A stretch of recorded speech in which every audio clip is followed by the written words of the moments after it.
Hi, I'm Brittney Ashley, your host of Breaking Norms, Building Dreams, your guide through this transformative journey in both business and life.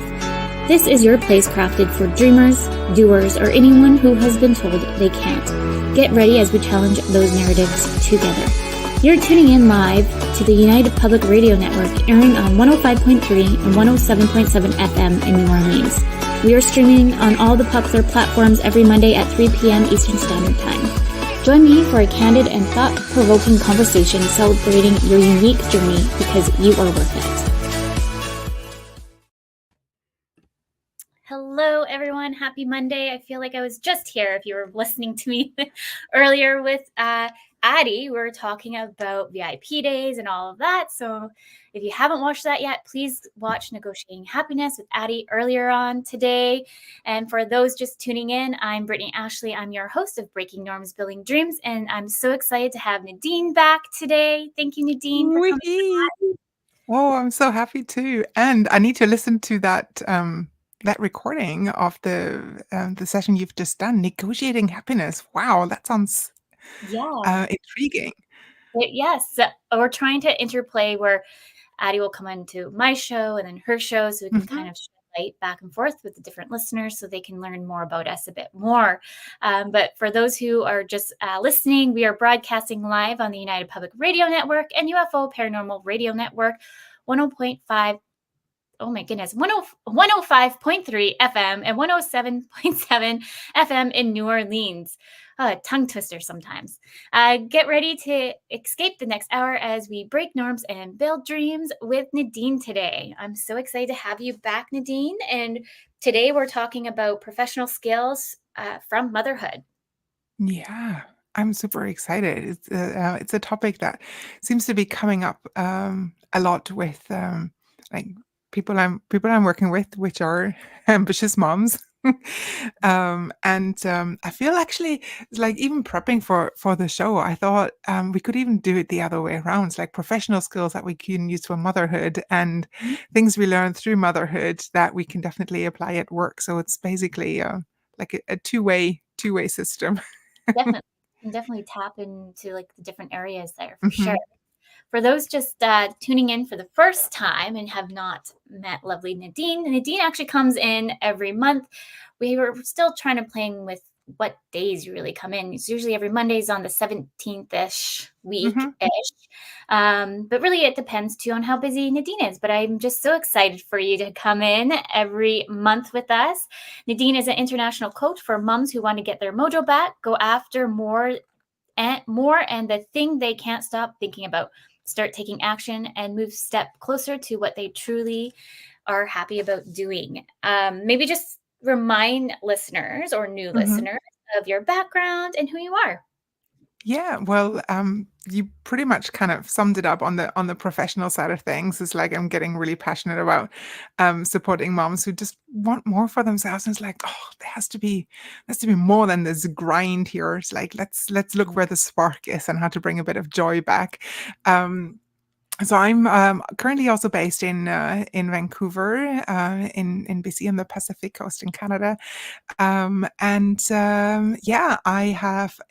mom. I'm a soon-to-be mom again, as well, and I coach clients around the world, from solopreneurs to moms on maternity leave to first-time managers and directors. It's like the full bandwidth, and I love it. It's my dream job, really, and I'm so excited to be sharing my expertise and knowledge, everything that comes around. And I'm so grateful to be on the show with you, Brittney. And I know there's a lot of things that we have in common and we share with regards to values and how we want to support moms. So this is just really fun for me to come in. Thank you for having me.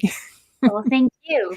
Maybe because we haven't done this in some time, I was just thinking, Nadine, maybe we can educate our listeners on what a coach is, because I find you and I are both ACC accredited with the International Coaching Federation, which a lot of people may or may not know. A lot of people may know it if you're more in the corporate setting, because a lot of people end up venturing more in that kind of certification.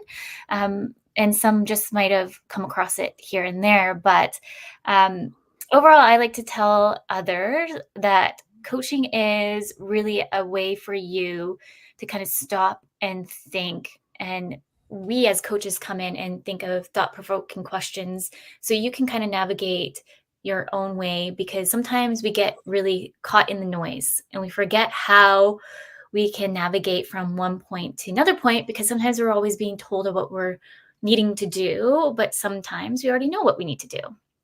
Absolutely. It's like that's such a recurring theme. It's about the listening to your own voice, like figuring out what it is that you actually want, not, you know, someone else's expectations or the shoulds that are going on in your head. Mhm.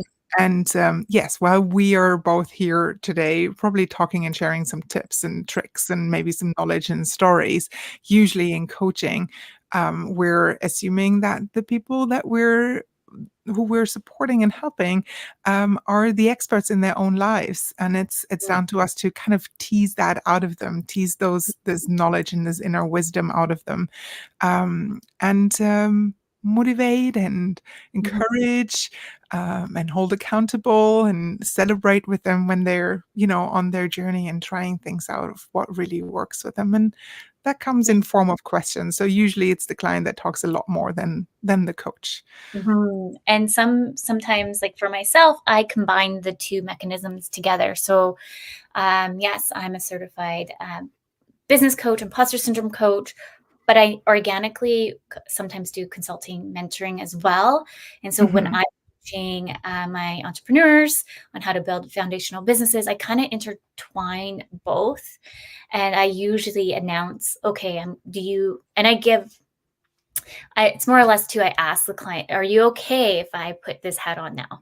So they can kind of see the mold between the two. And I find if I don't do that, sometimes clients are so used to me giving advice that they're like, Mhm. Brittney. Yes. Yeah. It really depends on what the client needs and wants as well. It's the same for me. So that if there's a lot of like career coaching and you want to go through resume or play through negotiation Yeah. techniques or prep for an interview and stuff like that, that looks a lot different. Mhm. Then that's a different aspect. And I'm very big on like the asking for permission to, is it okay if we do this? Or, Mhm. would you be open to me sharing some stuff? And yeah, it Yeah, always depends. There's a lot of intertwining going on, depending on really what the client needs and wants. 100%. Yeah. Well, with that, maybe we can dig into professional skills from motherhood. For those who don't, maybe we can dig a little bit deeper, because I know you're more than your background is just coaching. I know you've had many different hats. So maybe we can kind of Mhm. touch each other's background. So, me specifically, I wore many hats. I've worked in the event industry, tourism industry. I've worked in the tech industry. I was a project manager. What was Brittany not? We don't know. Probably all the things. You wore all the hats. Very many hats. But I love it because it makes me the one thing, for example, I'll just kind of take back to the tourism hospitality. And I think this is probably where I got this notion of learning the different industries is when I did my degree or my diploma, sorry, I have many different diplomas certifications. Uh, when I did my diploma in tourism hospitality, the one thing that they liked us to do, because their end goal was to train us to be managers or operation managers, Mhm. is to experience how it is to be in housekeeping. How is it to be a cook? I kind of got shoved out of being a cook because I stressed the cook out a little bit. I cut the knives not the proper way. Were there some health and safety issues, concerns? It wasn't health and safety. It was more a safety issue. Mm. It was more of, Brittany, you're cutting too close to your fingertips. You're probably going to cut your hand off. You go to the other line and just fold. Mhm. No. So I got kicked out. Still got an A. But at the end of the day is that I was able to experience the different mechanisms of different um, job titles in a way, from waitressing to all the things. So then, if I ever became into that role, because originally I thought I always wanted to be in tourism hospitality, I could kind of understand where the employees are. And I was able to step in to assist in some kind of level. Mhm. Uh, so I just love like learning all the different kind of industries. I think that's kind of like my knack. I knew you were in a lot of different industries, and I remember you talking briefly about the tourism and hospitality sector. I Hmm. had no idea that there's so much that actually aligns with my background too, because Yeah. I've done exactly the same thing. But for me, it was like I kind of got out of the housekeeping one and then ended up in the kitchen a tiny bit more, the restaurant, and but it was also like going through, all the different areas, and that's what I love too. It's the experiencing the client from different perspectives and how you can touch them, and um the support and client service that comes as part of it, right? I also have my main background, I would say, would be in as a hiring manager, people manager. I've I had in a corporate setting, also in an international tech company. So it's a lot of working and aligning with other teams. Multicultural teams across the world, a lot of mentoring and training in that area too. That's where I discovered coaching for myself as a tool alongside training, mentoring, encouraging, all those types of things. I had a lot of mothers on my team back then too. And I have to say, since becoming a mom after I'd left that role, a lot of things actually came to mind. It's like, yeah, you've done this right. And also, you know, I could have handled a few things differently.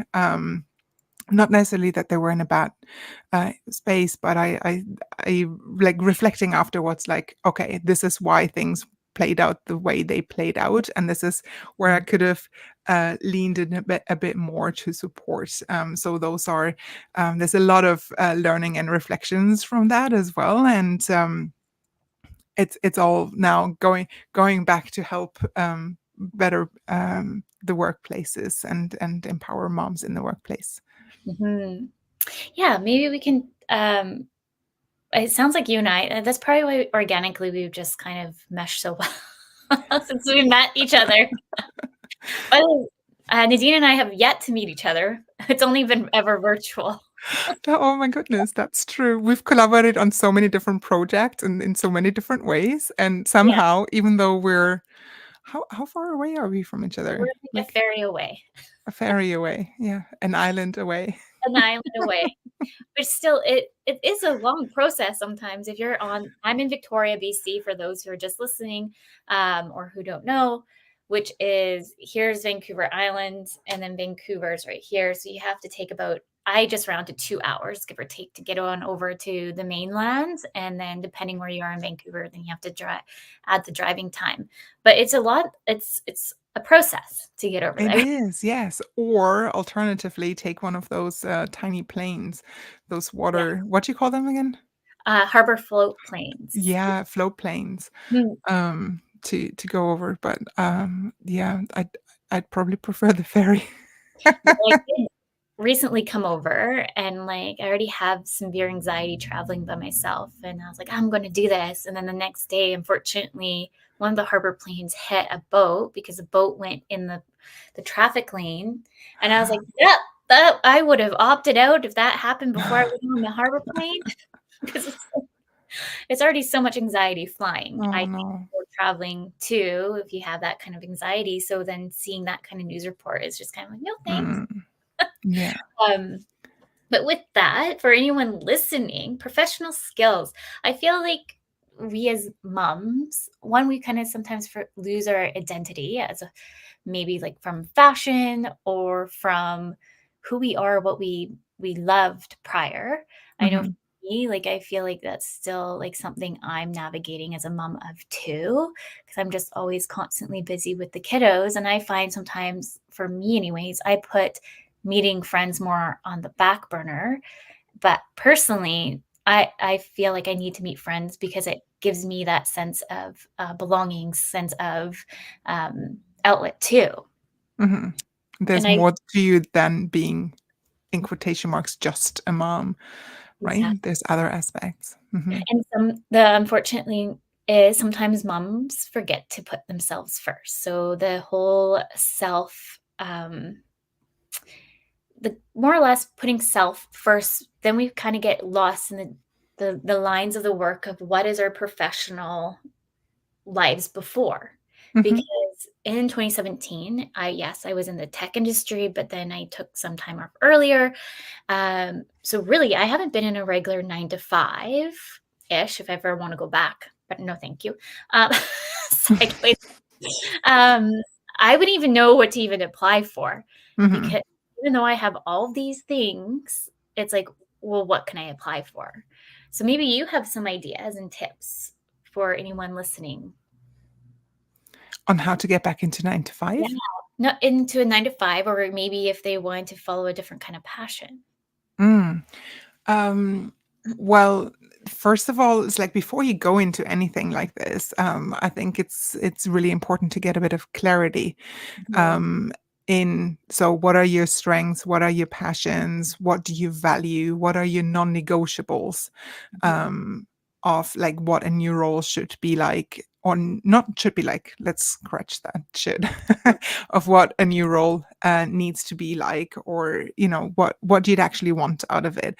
And a lot of that doesn't necessarily come straight away. Some people might know right away, it's like, this is what I want. But then you dig a bit deeper or kind of flesh it out a bit. And it's like, actually, I might need to think about that a bit more. It's like, how much commute do you want? It's not just about the pay package. It's also oftentimes with moms, it's about flexibility. It's about paid leave, it's healthcare, the whole benefits package itself. It's a matter of what are work conditions like? What's the team like? Because you might get the best payment package and benefits package, but if the workplace is actually toxic, it'll mhm, cost you more than what you'll gain. So there's a lot there that needs to be kind of unpacked and be clear about, and that usually comes through. It's like we're talking, we're brainstorming it out. Sometimes it's exercises like finding your values or visualizations of what it might look like in the future. It's like your perfect, you know, like your perfect day in your future job, and just start dreaming a bit and putting it on paper. And once you have that clarity, it becomes a lot easier to look more for the type of jobs that you want, rather than kind of throwing spaghetti at the wall mhm. and just seeing what sticks. Because Yes. let's face it, we often don't have a lot of time and energy to go job hunting, which could be a full time job by itself. So having that clarity first, and then going a bit more focused into what that new passion or that new job or that new hobby or volunteer opportunity, you name it, whatever that is, it's a lot easier Mhm, than just trying out a whole lot of things that may or may not work. Which is in some cases it's okay if you have a lot of time and energy and you're not really that much in a hurry. But usually it's like, if there's a more efficient way to go for it, that's what clients want to go for and choose. What about you? I find well, I was just kinda looking down at some of the questions that we laid out earlier, and I was just kinda thinking, well, where do I start? You know I started my business to help moms work from home, and Mhm. it's like a true passion, and the biggest thing why I started it was because a lot of jobs out there say that they are flexible, and they are not. Mhm. It Yep. doesn't matter what industry. I find, like, a lot of employers end up putting that on their, job description, and you end up getting there, and then it ends up not working out to what you really thought it was gonna be. The word flexible seems to be flexible. There's a range of what that means. Yeah, which I Mhm. was kinda gonna spin off a little bit there from what you were saying. I feel that as moms, as parents, whoever has kids, the biggest thing is flexibility, and again, I find that's coming more in the forefront than we can see more than ever, because you have to also look at daycare. That's another situation in its finest, but daycare has specific drop-off times, pickup times, if you're late, and all these things. And if an employer is not flexible, like I kind of get a little like spicy, I guess, angry, because if an employer is not flexible when you need to pick up or leave, that makes it even hard on the parent as a self. Mhm. As parents, as moms, you really want to be there and be able to pick up your kid as at a certain time. And so flexibility, it needs to be such at a forefront. And so for employers listening and you're putting flexibility on your job descriptions, please be mindful that there's a lot of parents probably out there looking for those kind of jobs.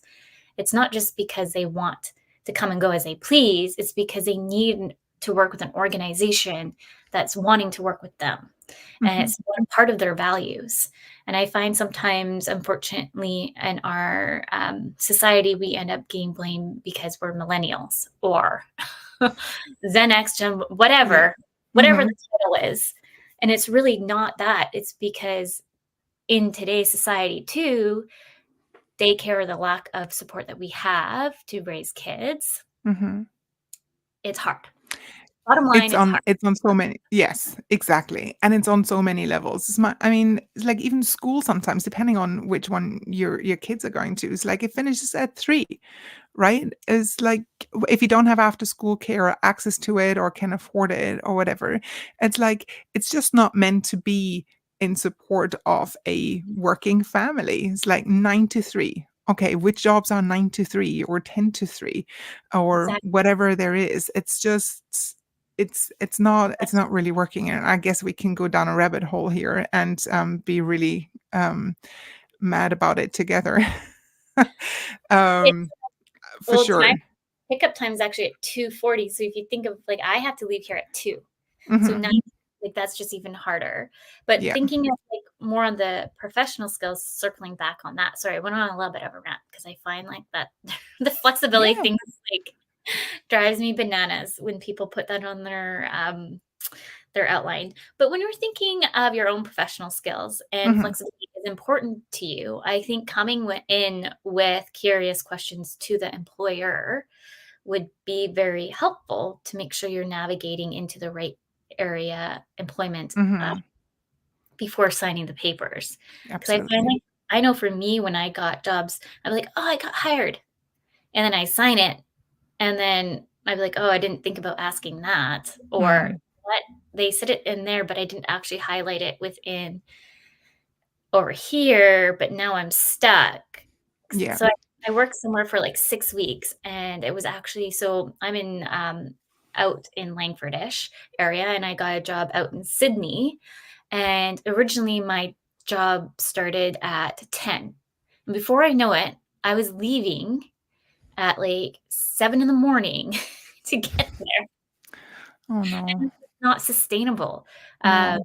especially when you think you're signing up for something and it ends up not being flexible. So, Yeah. I think when you're thinking of professional skills, looking at the job posting and thinking of questions that you can ask as well would make sure that's in alignment to your values. So that's really Exactly. cool. Yeah, exactly. And it's yeah, just what you mentioned there, that's where the clarity comes in. It's like, what are your non-negotiables? What are Mhm. the say the timing for, start and pick up? What are your non-negotiables around a certain amount of yes, payment or working hours within a week or uh response times to emails. Is it okay for this company that once you switch off your laptop at, I don't know, 6 o'clock in the afternoon or in the evening, that you no longer will reply to emails until the next day? Or is that actually something that you would prefer? Then, once the kids are in bed, you do another 2, 3 hours in the evenings because that just works for your particular family situation. And it's actually okay for you to send those emails out yourself, and it won't be seen as something critical the next day. It's like, hi, why are you sending your colleagues an email at 10 p.m. or whatever? So you Yeah, really need to be mindful. Is like, what is it that you want that would work for you in an ideal scenario, and then bring those things up, right? As questions. As a hiring manager, I would always make space and time during interviews for the interviewee to ask questions. And I would highlight it as something positive, that they thought ahead of time about what they need to know about this role, because it shows interest. It's like, this isn't just anything. This is what I specifically need or want to know about this role and how this plays out. So yeah, Yeah. definitely prepare some questions beforehand. Yeah. And that usually comes with clarity. Yes. How would you say, because you kind of touched on this a bit earlier, but how would you say your empathy has changed after having a kid and now coming into a second? Like, how do you think your empathy has changed with working with other moms, or not just other moms, but just in a setting? Like, if you're going into a work environment, how do you think it's help you evolve? I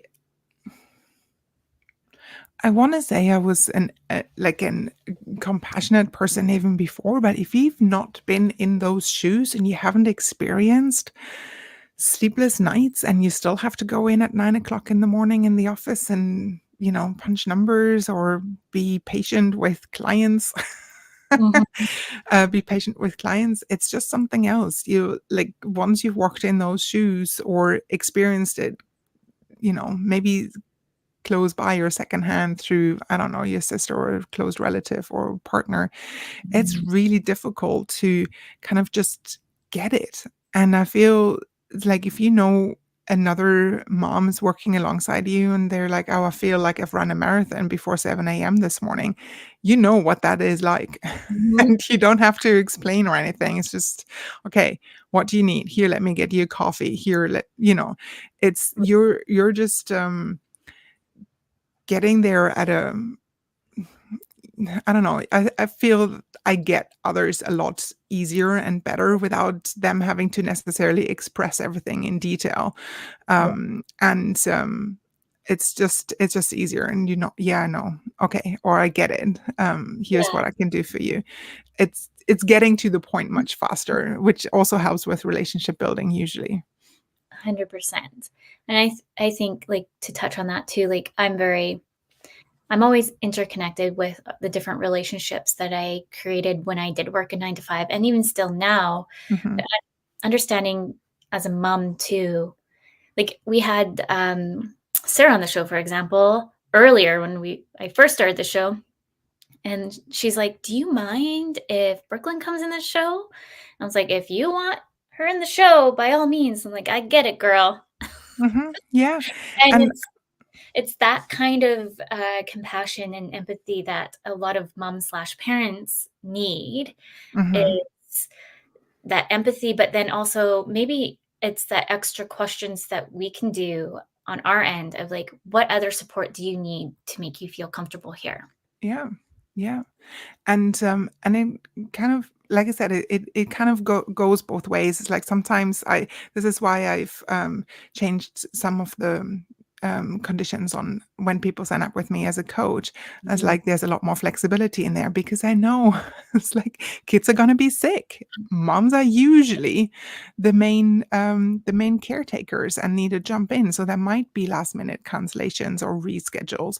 Mm. It could be that kiddo was teething now. And yes, just switch off your camera or turn away if you want to, or go whatever you like to do and just nurse your child while we're having a coaching session. It's happened Yes. several times. It's like, yeah, sure. Like, let's do it. Um, so yeah, empathy is huge. And I can, like, some of the parents that I'm coaching in the corporate world, they have that as one of their main strengths on Mhm. how they're building their teams. They can just empathize with everyone else on the team. It's so much, there's quite the difference there, at least in my experience. And it's one of the main strengths that they bring to their teams and their workplaces. Mhm. I love that. We're already midway, so anyone just tuning in, welcome to Breaking Norms, Building Dreams. We are live with United Public Radio Network and UFO Paranormal Radio Network 105.3 and 107.7 in New Orleans. Can you believe we're already midway? No, but then again, we're always having fun and just keep Yes. talking. Yes. Um, on that, how would you say problem solving is key aspect of parenting? Big one. Oh, it's like when I go first. Oh my gosh, where to start? Hey, I've got coaching sessions, but kiddo's just having a meltdown and they're terrible twos. Or Hmm. I'm running out of diapers and kiddo's already in the diaper table. Um, Think fast. think fast. It's so many things that come to mind. It's like problem solving, strategic thinking, Yeah. planning. Well, not planning that much. That wasn't quite well planned out. Yeah. But creative problem solving, being agile. Um, so many things that come to mind, so many different scenarios. But yeah, problem solving is usually big. Or you find out last minute this they're doing this, I don't know, performance at daycare and you need to come up with a costume. Or so many things. You've run out of whatever. And all of a sudden kiddo no longer wants orange flavor but apple flavor, and shops Yeah. are closed now. Okay. Constant. So it's constant. It's constant. And we're just being flexed as parents, over and over in ways that are oftentimes not something that we can anticipate. Right? It's like thinking in the moment, being very agile in our approaches, Mhm. depending on what the situation is, obviously. Yes. Um, but yeah, problem solving is just that soft skills. Well, I don't want to say soft skills, but that skills muscle is big time being flexed and trained during parenthood. What do you think? I think that's something to kind of like when you're applying for a job, that's something you can put on your resume. And everyone's like, "Oh, I'm just a mom." But a mom wears many hats. Hmm. So thinking like we can wear so many hats. So if maybe you're doing bookkeeping at home for your finances at the house, you can still in a way add that to the resume. That's like I'm not a resume expert by any means. Nadine, you may be able to shed some more light on this, but Hmm. there's ways that you can kind of leverage those kind of skills that you have experienced when you're taking care of the kids while you're building your resume. Hmm. Yes, for sure. It's like those type of things. Oftentimes that comes out in conversations when you're kind of applying for jobs, or you're getting back to, what we talked about earlier, getting that clarity. It's like, what did you do? It's like, oh, it's like I organized this get together for a few kids for a party or whatever. It's like, okay, so how many families did attend? Well, 30. They each had two kids. We had a budget. It's like project management, event management experience, coordinating, organizing, planning, strategic thinking, stakeholder management, getting 20 families together with their kids, is like it's all those things that are coming up. And then you look for where else that shows up in their lives, and right away you have those skills not just on your resume, but you have wonderful examples you can bring to life during an interview as well, when you're talking about that. And yeah, there's like so many things. I'm just it's like my kiddo just started negotiating, and Mhm. I was like, oh, isn't that great that you can do that now? And also, oh no. It's like need to up my negotiation Yeah. skills. So that's kind of coming up now. Funny Uh, that you're saying that. My yeah, daughter's just the same, like, she's so yeah, good, though, like, it's kinda scary like, I can't remember exactly how she said it, but it was just like an instance of we'd be like, "No, you can't do that," and she's like, "Yeah, but what about doing this, and then I can do that?" And it's like, yeah, exactly. "Wait a minute. Yes, you can do it that way, but that's not the I know." I know you're equally like so proud of them for also creative problem solving, right? Yeah. And also it's like, oh no. Absolutely. The other thing that I'm thinking of is Mhm. boundary or expectation setting, right? Mm. Especially in a like in any kind of job, be it corporate or not, you need to be able to say set expectations with what your maybe your clients can expect from you, where you can help them, and where it might be going over certain boundaries when you reply to emails, what scope of work you're able to do within a certain time frame, etc. And that comes up at home just as well, and probably comes along with some tough conversations, which at any stage you need to do at work too, at some stage when you're client facing, or you're having tough conversations with teammates or whatever. So you can flex all those muscles, Yes. both at home and at work, and be just a bit more strategic about how you're um, um, yeah, kind of in identifying those skills and how you're applying that at work. Yeah, and time management I find is a big one. So once Mm. you have your boundaries a little bit more laid out, I feel like that's where the time management piece can come in a little bit more. I find like when you're working with others with time management, sometimes they don't have the foundations of the boundaries, which makes it a little bit difficult. So let's just use me for example. Uh, Go I for it. I'm working on my own boundaries of not responding to emails on the weekends. I will for like if there was like a client emergency or something like that, then yes, I will respond. But if emails come in, like it takes every bean out of my body. I'm not because also have OCD in my inbox. I'm like, I need nothing in my inbox. But um, I've been working on this myself on the boundary piece. And then once I know, okay, this is on average, sometimes how many emails I'll get throughout the weekend, then this is how much I can time block in a way. I don't like to time block because I have a bit scattered brain with my ADHD. I ebbs and flows. But my most efficient time is in this time to get all this done. I'm going to do it then. But at least then I can kind of build those foundational pieces within the business of what I'm doing throughout Mhm. the week than just kind of guessing what my time management skills boundaries are. Yeah.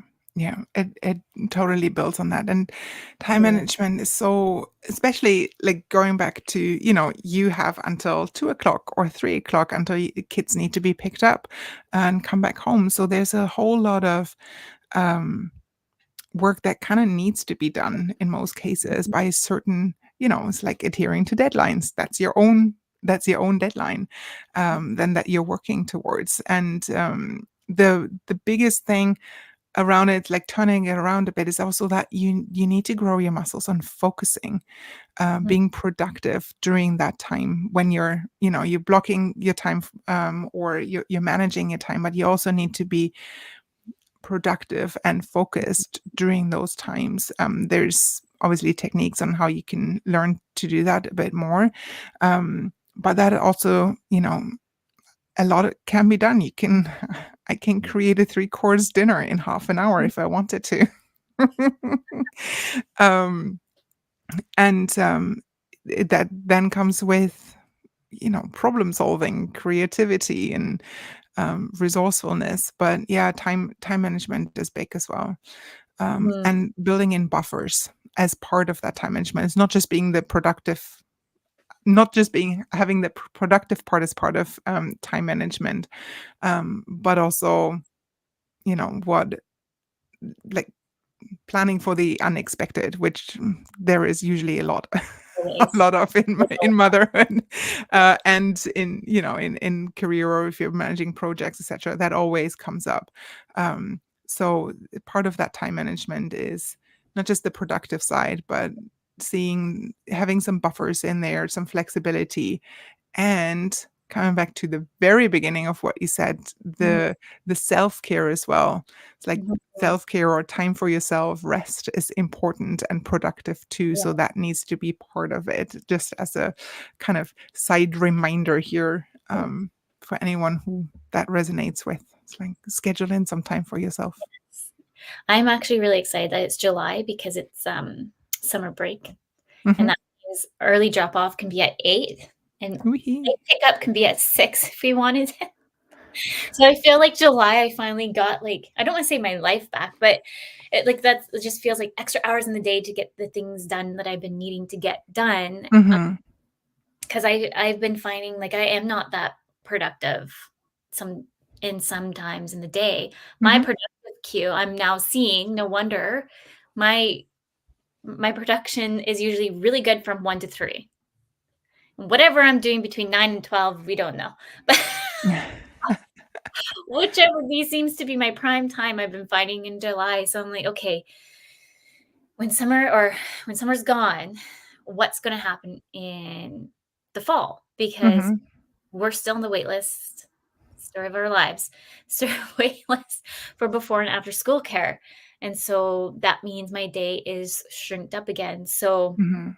now that I know that that's my most productive for myself, I'm like, how can I just maybe leverage and move the needle a little bit to having the extra productive in an hour before? Is it Mhm. because I finally get all my emails? Because I do have OCD with my email inbox Mhm. slash clients too that I manage. Like I need all their stuff done before I do other stuff. So it's just being mindful too, like you're saying, of like the when you're like the production of what feels the most to you. Because everyone can thrive. Maybe you're a morning person and you can wake Mhm. up at 5 a.m. I know I had a coach slash mentor, and they're like, the most productive businesses that do really well wake up at 5 a.m. And I'm like, no, thank you. I like my sleep. No. Yeah, I recently actually read a blog about it. It's like one of those reporters wanted to was like there has to be something about people. You hear it's like 4 or 5 a.m. get ups, and then you do all your stuff, and it only works so much because if you're not a morning person and you're pushing through that Mm, and that tiredness, it actually can be counterproductive. So again, it comes back to the clarities, like what, and you seem to like have that now. It's like when are you most productive? mhm, Right? And then working with that and getting more curious around what can you do and moving the needle doesn't have to be a full 10 like 10 points or whatever. It's like what yeah. is there that actually makes sense, that doesn't mean you'll have to overhaul your entire life or your structure, but what are some tweaks that you can make here or there, to try out and see how you can make that work for you a little bit more. And that's the way to go. A bit clarity. Okay, how can you tweak it, twist it, amend it, try it out, do it again and over. It doesn't have to be a full on overhaul. Yeah. I kind of want to touch on this question. How do you think businesses can better recognize and support the professional skills of mothers bring to the table? So, how do you think employers, let's just Mhm.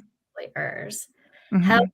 they recognize? I just feel like when you look at a job description, I think the world's changing yet again.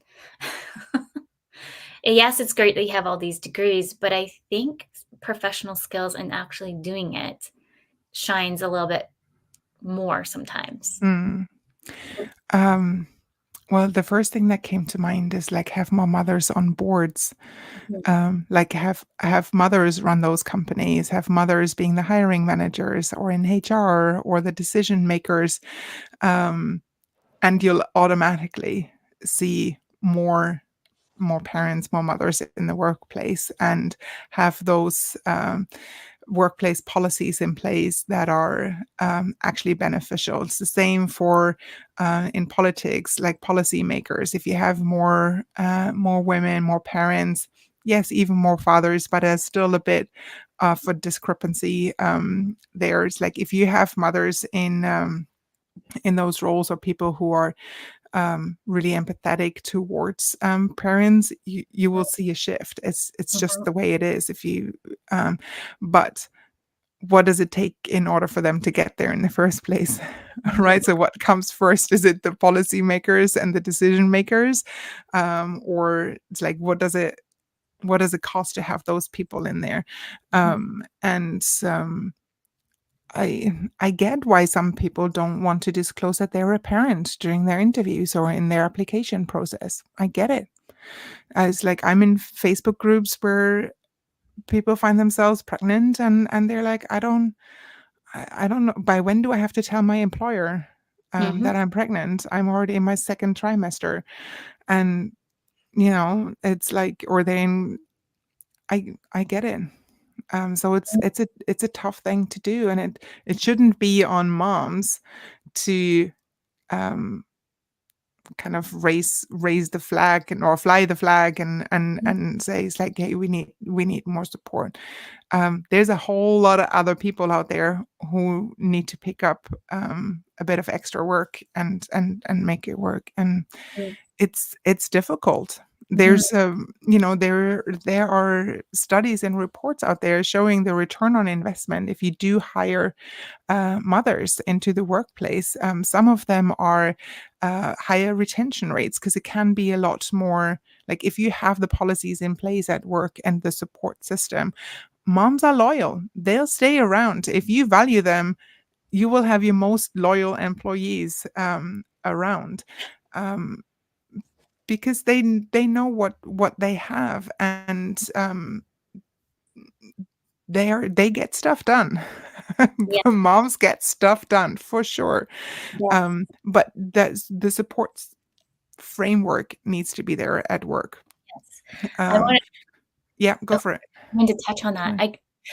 It was, during COVID-ish times, and this business owner lost all his staff, and he didn't know what to do. He was almost going under and all these things, and all of a sudden, like, he put out this post, and he had a mom apply. He's like, "Well, okay."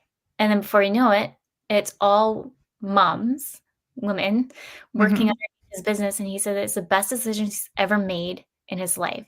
Production's up, retention's up.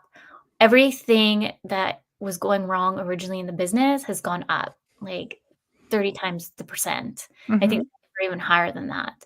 So, it's true, and, like, as listeners know or not know, but, like, a lot of the business that I started, Crave Dynamics, was to help moms work from home, mhm, and I just full-heartedly trust the ladies to get the work done. I know they're gonna show up, I don't need to micromanage, and a lot of them been with me for almost 5 years coming on it, and it's just if you put that trust within your parents' moms, you're gonna see that come back.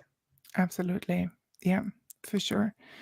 And but people might be willfully looking the other way, right? Mhm, There's same or uh, what do you call it? There are studies out there about having more diverse teams overall in all aspects of diverse teams, because mhm, it actually pays off.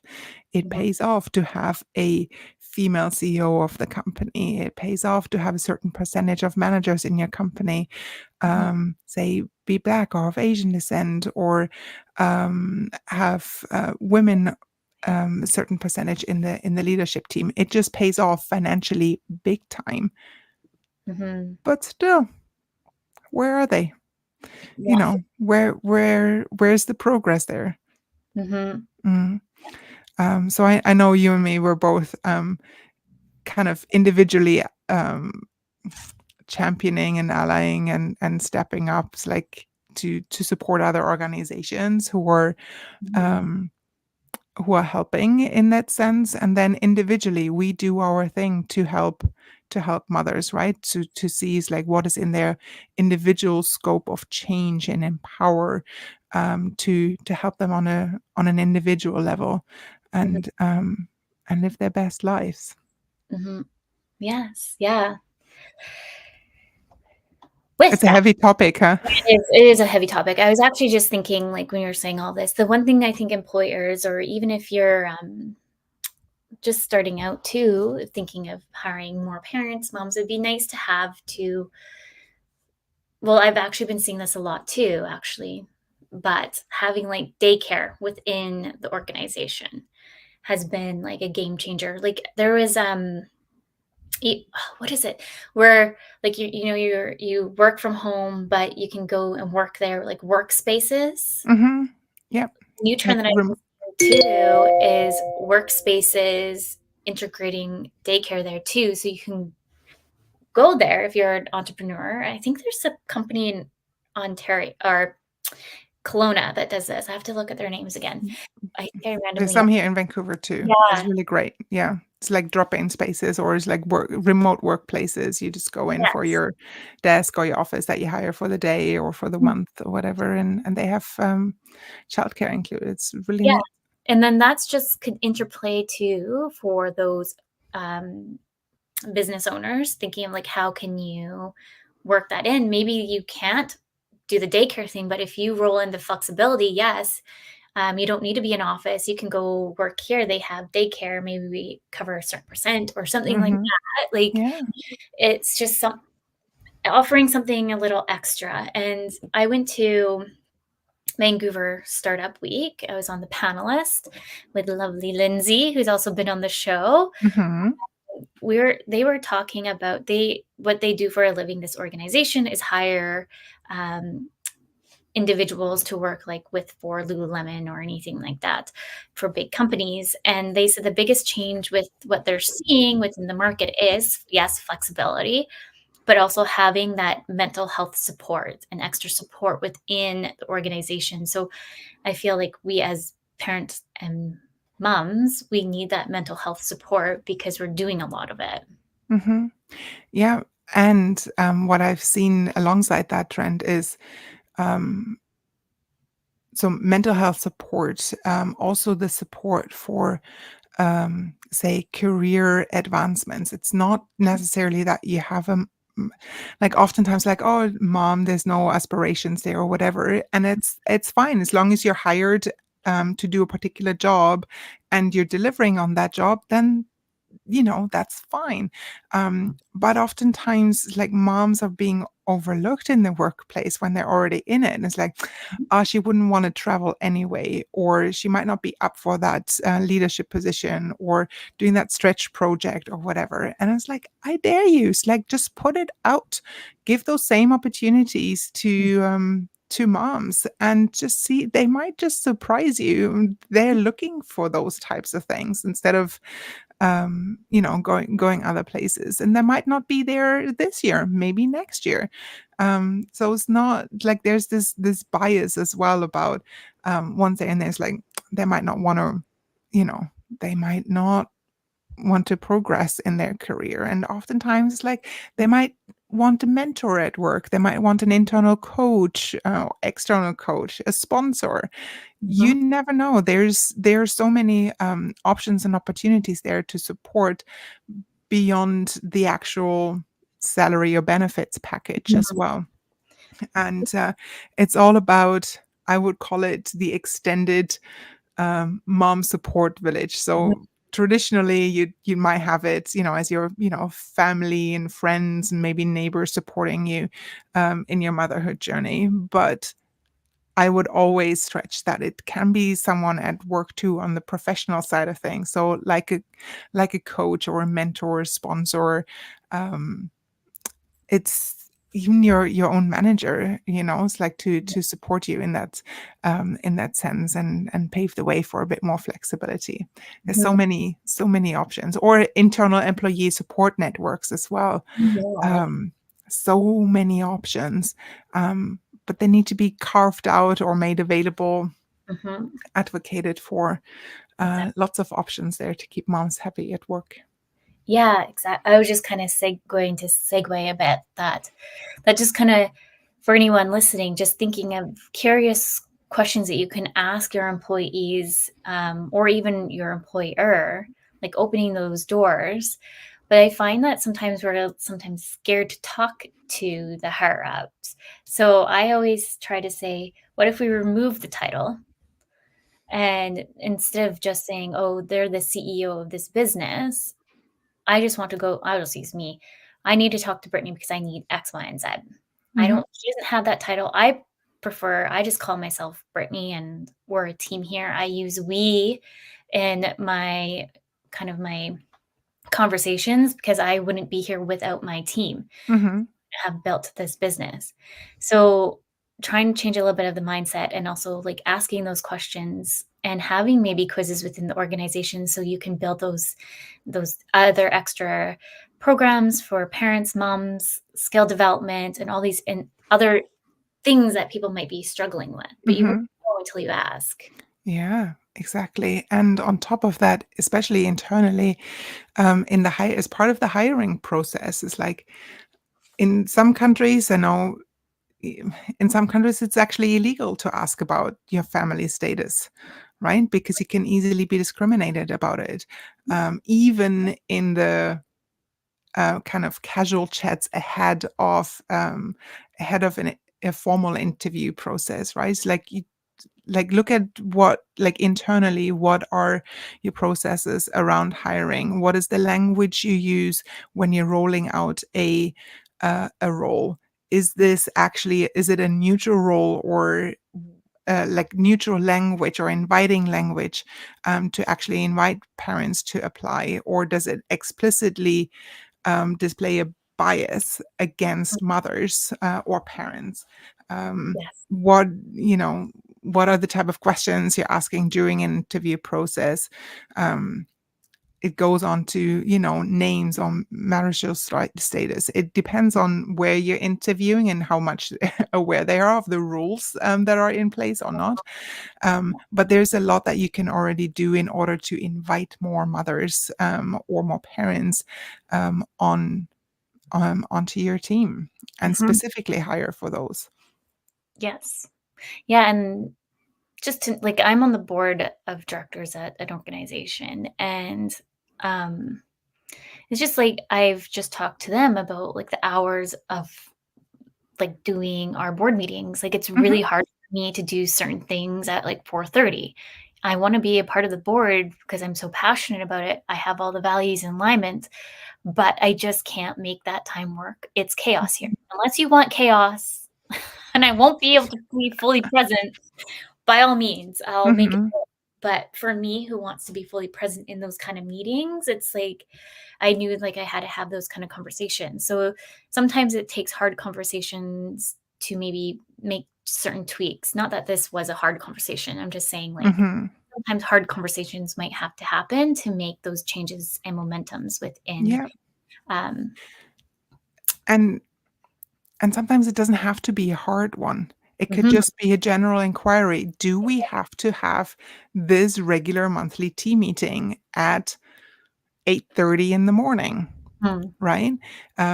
What's a different way we can also make this work? Or, it's like it doesn't have to be like anticipated hard. Just like come in with some solutions, or right away, and see how you can make that possible. I'm just like it might turn into a hard conversation, but what if it isn't?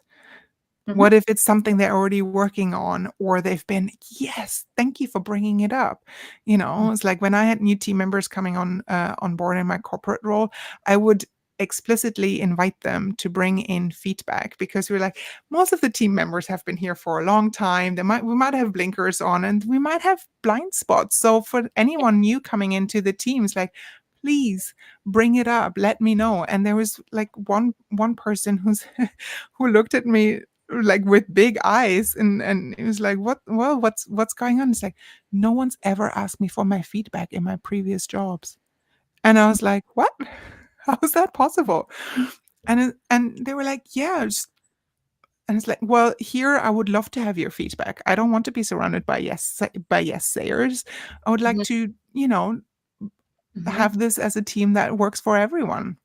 And if mhm. we have blind spots that we don't see because we've been here so often, or looked at the same screen or the same process for too long, you as Exactly. someone who hasn't been here for a while might just bring that Yeah. idea, right? So it's like you might just help them. It's like find the courage, talk it through with someone, and then just bring it up. It may not be as difficult as you anticipate. 100%. I love that. We're pretty much at time today. So, Nadine, maybe you can talk about your free resource and then we'll Yeah, end. just real quick, like log on to my website, go to the resource center. It's nadineStille.com, Nadine. stille.com. There's a resource library there with a few lovely things. One of the ones that is the most popular is Nurture Mama. 3 resources you can each do in under 5 minutes to bring a lot more calm and confidence into your lives, from affirmations, calming meditations, or even a self-love and gratitude journal to help you wind down at the end of the day and bring a lot more positivity into your life. So that's Nurture Mama on my website. Thank you for posting the link there in the comments as well, and in the show notes, Brittney. Much appreciated. Yeah. We'll just do a shout out to Terry saying thank you everyone for the wonderful information. Once again, very inspiring. Thank you. Oh, thanks, Terry. Thank you to all our listeners today, and a big thank you to United Public Radio Network and UFO Paranormal Radio Network. Next week, we have Cassandra on the show, so please come tune in. We're kind of doing a mix about her business. She's also a coach. I won't say too much. You'll have to come and listen because we're just creating some specific topics there. But with that, everyone, please remember your journey is unique and your worth is unquestionable. Thank you. Bye.